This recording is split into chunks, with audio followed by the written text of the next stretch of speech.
안녕하세요. 배신의 장미입니다. 오늘의 사연자분은 추운 겨울이 오면 시어머니와 난로에 둘러앉아 남편 험담하며 고구마 까먹던 생각이 난다는 한 여성분의 사연인데요. 어떤 시어머니이시기에 사연자분이 그토록 그리워하는 것인지 이야기 속으로 한번 들어가 보겠습니다. 고등학생 딸을 키우고 있는 여자입니다. 남편과는 이혼했고 친정 식구는 거의 없다시피 합니다. 외삼촌 내외가 계시지만 저 멀리 촌에 계시고 몇 명 없는 사촌 형제들도 다들 지방에 살고 있어서 1년에 한두 번 전화 통화하는 것이 고작이죠. 현재 의지할 사람이라고는 딸아이밖에 없네요. 그래도 몇 년 전에는 시어머니라도 계셨는데 그분마저 돌아가시고 나서 유언대로 남편과는 이혼을 했습니다. 시어머니 살해생전 소원이 저 남편이 이혼하는 것이었거든요. 제 사정을 모르는 사람들이 들으면 시어머니가 시집살이 시키면서 강제 이혼시킨 줄 아실지도 모르겠는데 그런 것은 전혀 아니었습니다. 시어머니께서 자신의 아들 때문에 제가 평생 고생할 것이 눈에 보인다며 그저 제 인생은 순탄하게 살으라고 이혼을 원하셨던 것입니다. 그런 시어머니에게 저는 늘 감사하고 있어요. 돌아가신 시어머니께서는 아들이 셋씩이나 있으니 제가 제사상까지는 차려드리지는 못하지만 기일이 다가오면 매년 딸아이 데리고 시어머니 안장한 곳에는 꼭 다녀온답니다. 시어머니 돌아가신 지 몇 년이 지났는데도 그 앞에 서면 아직도 왜 그리 눈물이 나는지 그 이유를 잘 모르겠네요. 아마도 시어머니에게 친어머니의 깊은 정을 느꼈던 것이기 때문인 듯 합니다. 저는 아버지 얼굴은 본 적이 없어요. 그 흔한 사진 한 장 본 적이 없습니다. 어머니는 저를 낳고 곧바로 저를 외삼촌 집에 맡겨두고 돈 벌어 온다면서 부산으로 나갔는데 그 뒤로 몇 년 소식이 없다가 어머니의 소식을 부산 어느 병원에서 들었다고 하더라고요. 어머니 소식을 듣자마자 외삼촌은 어린 저를 데리고 어머니에게 갔다고 합니다. 제가 3살인가 4살이었기 때문에 저는 전혀 기억이 없는 일입니다. 외삼촌 말로는 어머니가 돌아가시기 직전까지 저와 한시도 떨어져 있고 싶어 하지 않았다고 하더라고요. 조금만 더 사셔서 제가 어머니를 인식했더라면 그동안 살면서 처절하게 외롭지만은 않았을 텐데 그게 늘 가슴을 아리게 합니다. 그렇게 어머니 돌아가시고 외삼촌네 집에서 사촌 언니와 오빠와 함께 컸습니다. 외삼촌 내외와 언니 오빠가 저를 진짜 막내딸처럼 여동생처럼 아껴주고 귀여워해 주었지만 점점 커가면서 심적으로 공허하고 힘든 것은 어쩔 수 없었습니다. 외삼촌은 힘들게 농사 지으면서도 저의 교육에 신경을 많이 써주셨어요. 비록 공부는 잘하지는 못해서 전문대학교밖에 들어갈 실력밖에는 안 되었지만 대학교 졸업할 때까지 싫은 소리 한번 하지 않으셨었죠. 다행히 저는 대학 졸업하고 서울로 올라와서 첫 직장을 구했습니다. 격리직이었는데 한 달 벌면 자취방 월세 내고 생활비 쓰고도 저축할 정도는 되었어요. 그때가 제일 신나게 살았던 것 같습니다. 아무런 근심 걱정 없이 놀러도 다니고 취미생활도 즐기고 세상에 부러울 것이 하나도 없었어요. 제가 욕심이 많은 것도 아니어서 정말 바라는 게 많지 않았거든요. 그렇게 몇 년 제 인생의 황금기를 보내다가 같은 회사에 근무하는 직장 상사와 결혼을 하게 되었었습니다. 저희 첫 연애 상대이자 결혼 상대였죠. 당시 남편은 말도 참 재미있게 잘하고 머리도 팽팽 잘 돌아가는 사람이었습니다. 누구나 다 그렇겠지만 결혼에 대한 로망이 있질 않겠어요? 저도 결혼하면서 이런저런 인생 계획을 잔뜩 세워두었었죠. 그런데 결혼하고 몇 년 지나지 않아 산산이 조각 나더라고요. 제 결혼은 잘못되어도 한참 잘못되었던 것이었습니다. 시어머니에게는 아들이 셋이 있었습니다. 남편은 그중 셋째인 막내였고요. 결혼하자마자 느낀 것이지만 위에 두 형님들과는 사이가 무척 좋지가 않았었어요. 남편이 고집도 세고 욕심도 많아서 도무지 형님들에게 지는 법이 없었거든요. 대부분이 돈 문제였는데 시어머니가 첫째 형님이나 둘째 형님이 돈 필요하다고 해서 빌려주려고 하면 그걸 어떻게 알았는지 시어머니에게 자신도 똑같이 돈을 달라고 했습니다. 그것 때문에 형제들끼리 여러 번 심하게 싸웠었네요. 시어머니는 동네에 작은 슈퍼를 하나 가지고 계셨는데 그 수입으로 본인 생활하시고도 넉넉하신 편이었습니다. 그리고 시아버지께서 돌아가실 때 시어머니에게 상당한 돈도 남겨주었다고 들었습니다. 그래서인지 시어머니의 세 아들들은 어떻게 하면 시어머니에게 돈을 받아낼까 늘 그런 생각을 했었던 것 같습니다. 명절이든 시어머니 생신이든 삼형제가 만났다 하면 돈 때문에 엄청 싸웠어요. 저의 손이 동서들도 형제들 싸움에 가세해서 이러쿵저러쿵 말이 많았죠. 시어머니는 다 큰 아들들에게 화도 제대로 못 내시고 늘 전전긍긍했습니다. 큰아들은 장사한다고 돈 가져갔고 둘째 아들은 집 산다고 돈 가져가고 제 남편은 형들 다 가져가니까 그만큼 내놓으라고 야단 법석이었습니다. 결국 남편은 시어머니에게 돈을 받아내긴 했습니다. 그리고 저는 그 돈을 보지도 만지지도 못했었죠. 남편은 시어머니가 준 돈은 저와는 아무런 상관이 없는 돈이라고 했습니다. 이 돈 당신이랑은 절대 무관한 돈이니까 탐내지 마라. 이 돈은 다 쓸 데가 있단 말이지. 남편은 그 돈으로 외제차로 바꾸었고 골프채와 같은 사치용품을 사더라고요. 그 당시 남편과 제 월급을 합쳐봤자 300만 원이 채 안 되었었는데 남편은 목돈을 손에 쥐더니 물 만난 고기처럼 돈을 막 써댔습니다. 생각해보면 제가 남편 덕분에 이득을 본 것은 거의 없는 것 같습니다. 외출할 때 외제차 몇 번 타본 게 다였고 살림하고 애 키우라고 남편이 자신의 월급에서 80만 원 정도만 주었었죠. 나머지는 제가 받는 월급을 보태서 살림했습니다. 남편은 제게 돈 쓰는 것을 참으로 아까워했었거든요. 언젠가 한번 제게 너무나도 야박한 남편에게 왜 저와 결혼한 것이냐고 물어보았었죠. 남편이 그러더군요. 결혼은 했지만 사랑해서라기보다는 살림 잘하고 애 잘 키울 것 같아서였다고 하더라고요. 부모 사랑 한번 받아본 적 없었던 저의 삶이었는데 결혼해서도 남편의 사랑을 받기도 글렀다는 생각에 이르니 신혼 때에 많이도 우울했었네요. 거짓말 하나 안 보태고 남편은 저를 사랑하지 않았습니다. 그냥 살림하는 도우미 정도로만 생각했던 것 같아요. 결혼하고 임신을 하고 아이를 낳고 키우다 보니 5년이란 시간이 금방 지나갔습니다. 남편과는 신혼 때 잠깐 사이가 좋았었다가 어느 순간부터 저는 남편의 구박덩이가 되어 있더라고요. 여편 내가 곰같이 생겨가지고는 딴 여자들은 다 있는 그 흔한 애교가 일도 없어. 집구석은 왜 이리 칙칙한 건지 집에 들어오고 싶지도 않다고. 그 여자가 좀 매력이 있어야 하는 거 아니야? 내가 눈깔이 삐었지. 저런 걸 데리고 산다고 결혼까지 했으니. 그리고 회사 잘렸으면 얼른 다른 일자리 구해야 할 거 아니야. 내 등에 업혀서 호의호식하려는 꿈은 아예 꾸지도 말고 스스로 벌어서 생활하라고. 난 자선사업가가 아니야. 출산하고 아이 돌보느라 회사에다가 휴가를 여러 날 내었는데 회사에서는 봐주는 법이 없더라고요.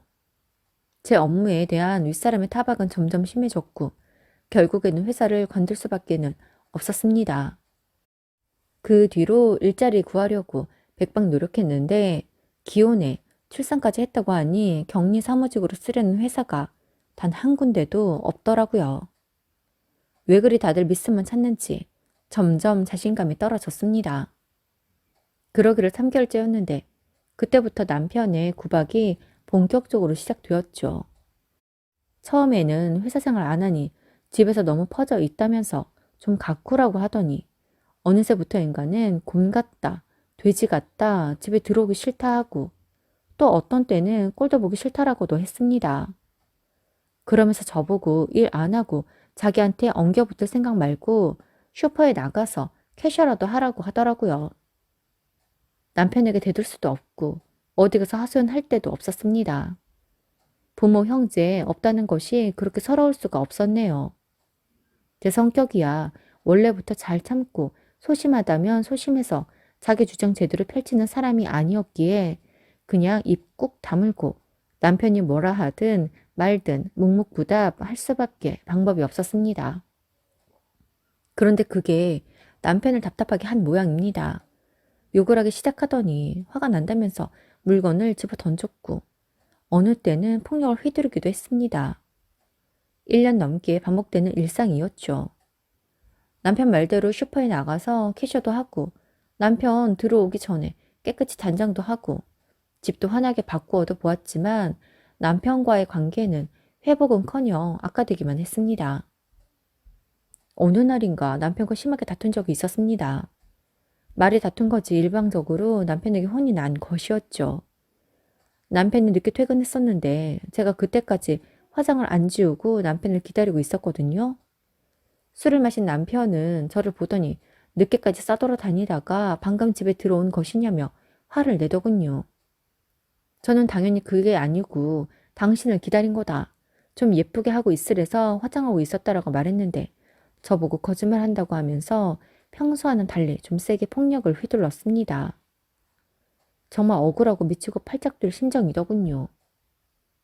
다음날 아침에 얼굴을 보니 눈두덩이가 시퍼렇게 부어서는 도저히 마트 일을 나갈 수가 없었고 집에서 딸아이를 돌보고 있었습니다. 그런데 그날따라 시어머니에게 전화가 왔어요. 그냥 안부가 어떤가 해서 전화했다고 하시더군요. 그리고 그날 오후 시어머니가 집에 오셨습니다. 일요일에 양념기장 담갔는데 비린내도 안 나고 잘 되어서 맛 좀 보라고 가져왔어. 그런데 너 얼굴이 왜 그 모양이야? 아범이 혹시 손찌검 하는 거니?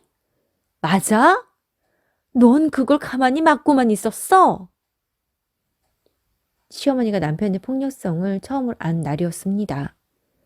시어머니는 그 주 주말에 남편을 불러서 호되게 혼을 냈었죠. 그리고 그때 알았습니다. 시어머니도 돌아가신 시아버지로부터 많은 폭력을 당했었더라고요. 너는 이 애미가 평생을 네 아버지 손찌검에 고통당하는 모습을 보고도 느끼는 게 없었어? 이 엄마 불쌍한 거 알면 지금 네 처도 불쌍한 걸 알아야지. 어디서 사내 새끼가 집에서 지 처한테 손찌검을 해? 요즘 그랬다가는 잡혀간다고 하더라. 제발 네 아버지 나쁜 것은 담지 마라 이거사. 제발 이 엄마 옛날에 당했던 거 생각 좀 해라. 시어머니 앞에서만큼은 남편이 온순해 졌습니다. 평소에도 남편이 시어머니 젊었을 적에 고생 많이 했다면서 잘해주라고 했었거든요. 남의 말은 귓등으로도 안 듣는 남편이었지만 그나마 시어머니 말씀이 효과가 있다니 다행한 일이었죠. 하지만 딱 그때뿐이었고 며칠 지나면 예전 상태로 돌아왔습니다. 험한 말 쓰고 욕하고 가끔 때리기도 하고 그렇다고 박차고 나오기에는 제가 너무 가진 게 없어서 두려웠었거든요. 하루는 남편이 술에 너무 취해서 집에 들어왔는데 저와 딸아이가 꼴보기 싫다면서 평소보다 더 무섭게 화를 내고 손찌검을 하더라고요. 저는 딸아이를 데리고 나오면서 오갈 데가 하나 없었죠. 여관이나 모텔에 들어가려고 했다가 수중에 돈도 없었고 하루 이틀 지내다가 집에 들어갈 자신도 없었습니다. 그래서 결국 시어머니가 지키고 계신 시어머니 슈퍼로 갈 수밖에 없었습니다. 추운 날씨였었는데 시어머니는 난로 옆에 앉아서 꾸벅꾸벅 졸고 계시더군요. 그 모습에 왠지 울컥했습니다. 기억도 잘 나지 않는 친어머니의 모습이 떠오르더라고요. 시어머니는 문 열리는 기척에 저를 잠시간 보더니만 깜짝 놀라시더라고요. 어린 손녀딸 데리고 연락도 없이 웬일이냐며 당황하셨어요. 저는 시어머니에게 그간의 사정을 이야기하고 오갈 데가 없다고 솔직히 말씀드렸죠. 시어머니가 그러시더군요. 옛날 죽은 네 시아버지가 딱 저랬어. 자기 화난다고 욕하고 때려 부수고 손찌검하고 그 세월이 징글징글하다. 그런데 나도 참 멍충하게도 왜 그런지 몰랐던 거야. 그냥 막연히 화가 많은 사람이니까 성질머리가 대단한 사람이니까 그러려니 했지. 그런데 나중에 알고 봤더니 딴 살림하고 있더라. 원래 남편네 쪽 피가 그렇게 파랗고에 호색하니 많았다고 하대. 망할 영감탱이. 죽기 직전까지 나 말고 살림산 여자가 셋씩이나 되어 있었어. 내 시부모님으로부터 물려받은 것이 많은 양반이라 돈을 여자 꼬시는 데다가 썼던 거지. 망할 인간 같으니라고. 죽기 전까지 나한테는 한 푼 안 내놓고 결국 죽은 다음에 통장에 쪼매 남겨놨더라. 애들이야. 지금 내가 여유로운 게 지 아버지가 죽으면서 유산 남겨놓은 거라고 생각하지만 전혀 아니야. 이거 슈퍼하기까지 얼마나 힘들었다고. 아마도 애비가 지 죽은 아버지 닮았을 거야. 아이 어디서 시도독지는 못한다고 하더니만 옛말 틀린 게 하나 없네 하나 없어. 넌 아범 바람 피우는 거 낌새 못 느꼈어? 저는 왜 시어머니가 그렇게 생뚱맞는 소리를 하는가 싶었습니다. 그때까지 저는 남편이 외도한다고는 전혀 생각해 본 적이 없었거든요. 집에도 매일 들어오고 주말에 운동 나가도 저녁 되면 들어오고 일요일에는 집에 있으면서 하루 종일 자거나 TV를 봤었거든요. 저는 그럴 리 없다. 시어머니에게 말했었네요. 남편이 다만 성질이 불같아서 화를 못 누르는 성격이라고만 했습니다. 시어머니는 그런 저를 안쓰럽게 보시더니만 뭔가 다 알겠다는 듯이 고개를 끄덕이셨죠. 그래도 한번 잘 살펴봐라. 애비 하는 게 죽은 네 시아버지랑 똑같아서 하는 말이야. 파랗고 집안이었다니까 그러네. 그리고 만약 그게 사실이면 증거 잘 모아서 위자료 두둑게 받고 이혼해 버려. 난 내 아들 때문에 네가 평생 속 썩어 문드러지는 꼴 보기 싫다. 친정 엄마가 살아 계셨으면 해줄 법한 이야기를 해주셨습니다. 그 일 있은 후 몇 개월도 안 되어서 저는 남편이 감춰두었던 내연녀의 존재를 알게 되었고 시어머니 말씀이 하나 틀린 게 없다는 것을 알게 되었습니다. 제가 남편의 외도를 알았을 때 저는 크게 놀라지도 않았습니다. 시어머니 말처럼 그럴 수 있다고 이미 마음의 준비를 한 탓이었는지도 모르겠습니다. 그렇다고 남편의 외도를 알았다고 해서 변하는 것은 아무것도 없었습니다. 그 일에 대해 시어머니와 상의한 것 정도랄까요? 어머니, 저는 이 일 그냥 모른 척 하려고요. 자기도 양심 있으면 조강지자 버리진 않겠죠. 몇 년 외유하다가 돌아올 수도 있고요. 저 외롭게 자란 거 아시잖아요. 남편 없이 살 수 있을지도 무섭고 가정 깨고 싶지는 않아요. 어머니도 그냥 모른 척 해주세요. 시어머니는 그런 저를 참 안쓰럽게 생각했습니다. 답답한 인사야. 그렇게 살 필요가 없대도. 내가 제일 후회하는 게 뭔 줄 알아? 평생 네 시아버지 굴레에서 벗어나지 않으려고 한 게 제일 후회된다고. 먹고 사는 문제? 그거 어쨌거나 살 수 있다. 식당 일을 하건 마트 일을 하건 몸 움직이면서 사는데 지장 없어. 그거 무서워서 지금처럼 비참하게 살 필요가 없대도. 내 아들이지만 바람피고 떳떳하게 사는 모습 난 용서할 수가 없구나. 증거 잡고 애비한테 위자료랑 양육비 잔뜩 청구해. 이혼하면 나라고 가만히 있겠어? 우리 손녀딸 양육비 보태라고 매달 조금씩이라도 보낼게. 자신의 아들과 이혼을 부추기는 시어머니라니요. 그런 분이 제 시어머니였죠. 아마도 시아버지로부터 호되게 당하신 기억 때문에 제게 불쌍해 보였나 보더라고요. 그랬기에 더더욱 이혼하기는 싫었었죠. 남편이야 지금처럼 모른 척하고 살면 자기도 조심할 테고 시어머니와 이런저런 흉금을 털어놓으니 꼭 친어머니와 다름없었기에 인연의 끈을 놓고 싶지는 않았습니다. 그리고 결정적인 이유는 언젠가 남편이 돌아오리라는 믿음, 그런 막연한 믿음 때문이었습니다. 그 뒤로 남편은 점점 더 노골적으로 저를 피하고 괴롭혔죠. 그만 좀 꺼져 달라거나 자기의 인생에서 빠져달라거나 고래고래 소리를 지르며 은연중에 이혼해 달라고 하더라고요. 저보고 알아서 좀 빠져달라는 그런 의미였죠. 자기가 외도하는 것은 전혀 입에 올리지도 않으면서 저만 사라져주면 된다는 식이었는데 이미 남편의 속내를 알고 있었던 저는 남편이 참 못나고 가증스럽게 느껴지더라고요.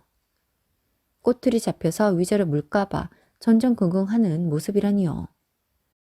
그래도 자기의 딸까지 낳았는데 위자료 한 푼 안 주고 내쫓으려고 하다니 심보가 정말 고약했습니다. 그러다 보니 오기로라도 더 이 악물고 버텨야겠다라는 생각뿐이더군요. 남편이 뭐라고 하든 대꾸 한마디 안 했었고 성질을 못 이겨 손찌검을 하면 그냥 당하고만 있지 않았습니다. 고래고래 소리를 지르고 저항했죠. 저의 격렬한 저항에 움찔한 남편은 그 뒤로 작정하고 손찌검을 몇 번 더 했으나 그때마다 죽기 살기로 덤벼드니 어느 날부터 손찌검은 하지 않더라고요. 그리고 제가 마음대로 안 되자 짐을 싸서 집을 나갔습니다. 이놈의 집구석에서는 살 수가 없어. 아, 너 참 징글징글한 여자다. 너 같은 독하고 멍청한 여자는 본 적이 없어. 앞으로 생활비는 네가 벌어서 먹고 살아. 난 다시는 너 있는 집에는 안 들어온다. 그리고 혹시라도 이혼해야겠다는 생각 들면 연락해. 그 전에는 뭐 애가 어쩌고저쩌고 하면서 엉겨붙을 생각 말고. 남편은 집을 나가면서 생활비를 끊었습니다. 저는 그러든가 말든가 이판사판이었지만 서럽기는 오지게 서럽더라고요. 시어머니가 이런 사실을 알자 그 다음 달부터 바로 생활비를 보태주시더라고요. 저와 제 딸을 안타깝게 봐주시고 찐딸처럼 돌봐주셨죠. 그렇게 저와 남편이 각자 별거하고 연락 안 한 지 5년 정도가 흘렀을 때 시어머니에게 병이 찾아왔습니다. 암이 전신에 퍼져서 진단받은 해를 넘기지 못할 것이라고 했죠.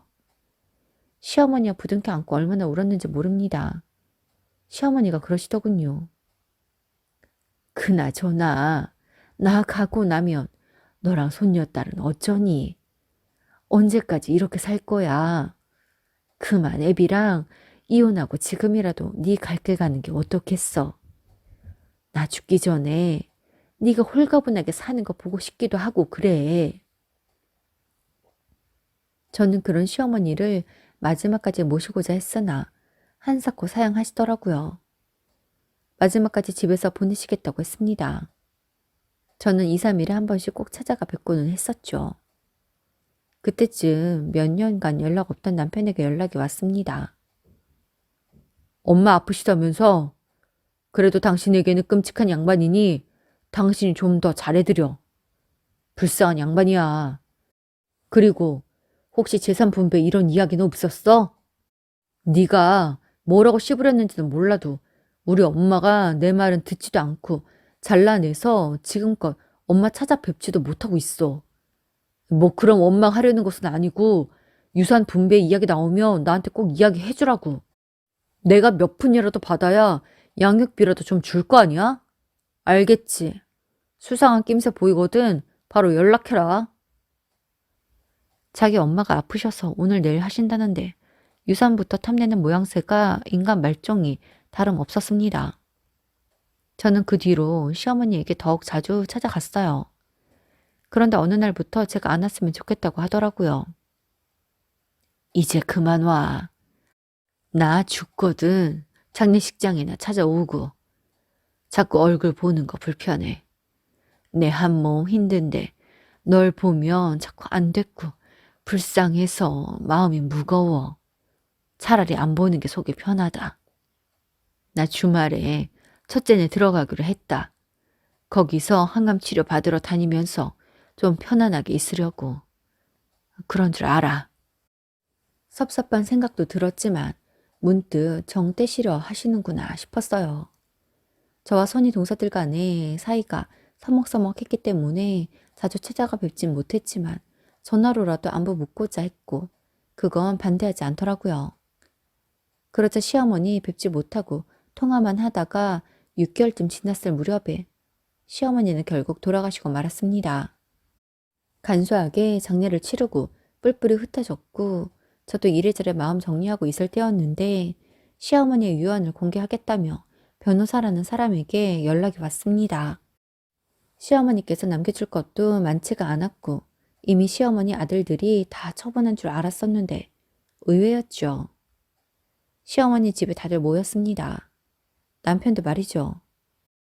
시어머니와 친해진 동네 아주머니와 변호사라는 사람이 있더라고요. 아주머니가 말했습니다. 내 아들이야. 니들 어머니가 돌아가시기 전에 내 아들에게 뒤처리 좀 부탁한다고 하더라고. 뭐 거창하게 유언이라고 할 것은 없고 내 아들 통해서 좀의 남은 재산 분배하기로 했다네. 나도 내용은 모르지만서도 니들 어머니가 늘 하신 말씀이 있어. 셋째 며느리가 그렇게 딸처럼 잘한다고. 그러니 섭섭히들 생각 말어. 뒤이어 변호사란 사람이 말하더군요. 유언 전하겠습니다. 살고 있는 집이랑 예금은 팔아서 아들 셋이 공평하게 나눈다. 슈퍼 자리랑 암보험이랑 사망보험금은 셋째 며느리에게 준다.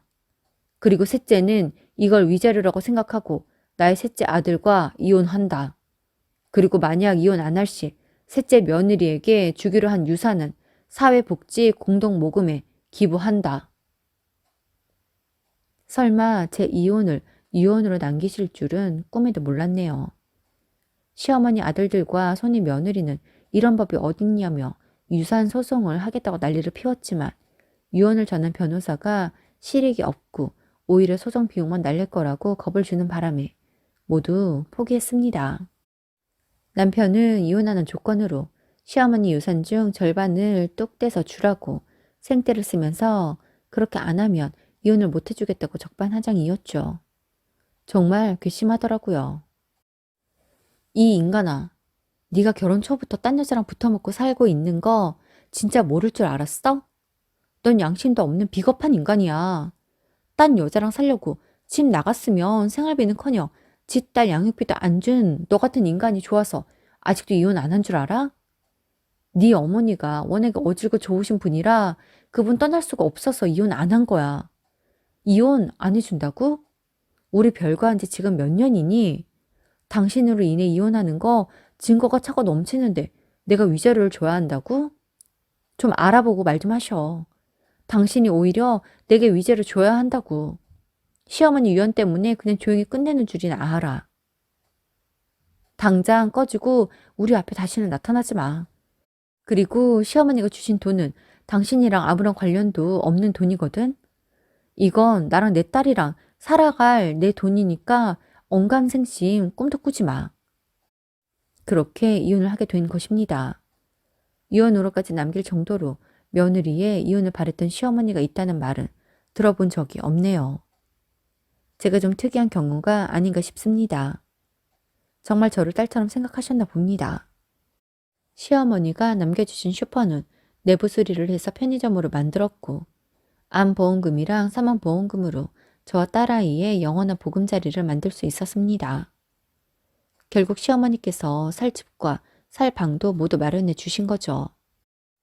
부모 복 없었고 남편 복도 없는 박복한 여자인데 시어머니 복은 있어서 다행이다 싶습니다. 추운 겨울 오면 시어머니 슈퍼에서 날로 쪼이며 남편 놈 험담하며 군고구마 먹던 생각이 많이 나거든요. 오늘도 함께 해주셔서 감사합니다. 지금까지 배신의 장미였습니다.